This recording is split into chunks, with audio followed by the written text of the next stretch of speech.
Alors bonjour, on est toujours le 15 janvier, il est pratiquement 19h30 maintenant. Alors j'étais sur la lancée pour faire quelques vidéos, j'avais un peu de temps. Et aujourd'hui, ce que je voudrais vous parler, c'est partager un petit peu un point de vue par rapport au masque. C'est vrai qu'on, depuis le début, on nous dit toujours le masque, il faut l'utiliser, oui, c'est bien.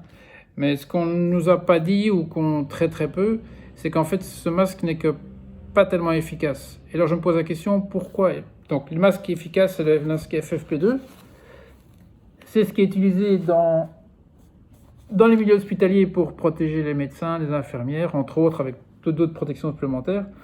Mais si effectivement le masque FFP2 est le meilleur, pourquoi ne pas l'avoir imposé directement? Si c'est vraiment enfin, pas le meilleur, mais un des meilleurs atouts, pourquoi ça n'a pas été fait? Pourquoi ça ne nous a pas dit, mettez le masque FP2, utilisez-le, ça va vous protéger, on se vaccine, et à côté de ça, on utilise le masque FP2. Donc je me pose des questions quand même sur la gestion de tout ça. Le virus est une réalité, il ne faut pas le nier. Mais toutes les mesures qui sont prises, je sais pas, il y a quelque chose qui ne tourne pas rond. Bon, c'est comme avec le vaccin, entre guillemets, parce que c'est pas vraiment un vrai vaccin, c'est encore à titre expérimental, mais bon, il sauve des vies. Ça, c'est un fait, il sauve des vies. Et en même temps, on nous a dit, oui, ça va vous aider. Puis maintenant, on nous dit qu'il faut refaire un boost. Au début, c'était une fois par an, maintenant on dit 6 mois, maintenant on parle de 4 mois maintenant.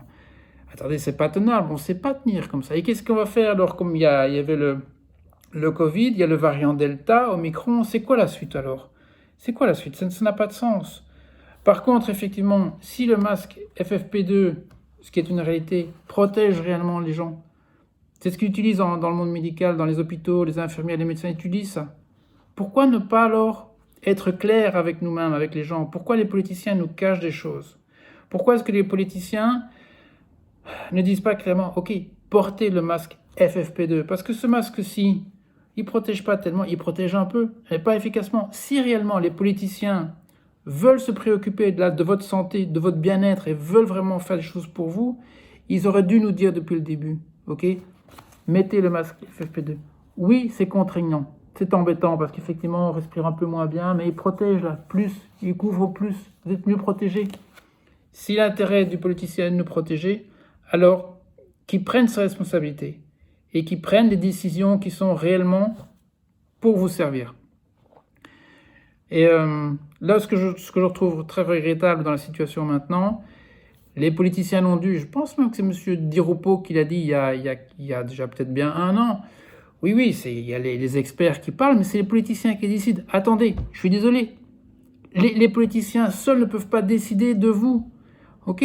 Si effectivement il y a ces réunions avec ces experts et que ces experts ont de valeur, mais qu'on soit transparent, que ces informations soient publiques, qu'est-ce qui empêche de mettre sur le réseau, sur Internet, sur le réseau, toutes ces discussions, de façon à ce que chaque citoyen puisse par lui-même se rendre compte de la situation et que chaque citoyen puisse lui-même, en pleine conscience, prendre ses responsabilités aussi, pour le bien-être de tous.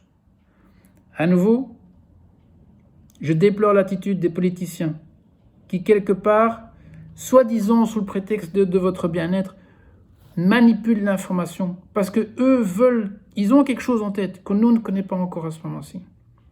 Il faut absolument que ça se termine. Il faut qu'il y ait de la transparence. Il faut que le Codeco, les informations des scientifiques soient publiques. Ça doit être transparent. Et seuls les politiciens, parce que j'ai l'impression parfois que c'est une personne qui décide pour tout le monde. Là, je suis désolé, ça ne s'appelle pas la démocratie, ça. Ça, c'est pas de la démocratie. Si on veut la démocratie, il faut être transparent. Alors, je fais un appel pour demander aux politiciens, aux responsables, scientifiques aussi, de faire preuve de transparence et que l'information qui est transmise soit transparente, soit claire, qu'elle soit publique. Voilà. J'espère que ça a été clair pour tout le monde. Je vous souhaite une bonne soirée, un bon début d'année, continuez comme ça. Protégez-vous bien, portez-vous bien, prenez soin de vous. Ça, c'est la leçon que moi j'ai apprise depuis le début, c'est qu'effectivement, le virus est une réalité et le virus nous amène à réfléchir, à prendre soin de nous-mêmes. Alors, continuez à prendre soin de vous. Quand vous prenez soin de vous, vous prenez soin de vos proches aussi.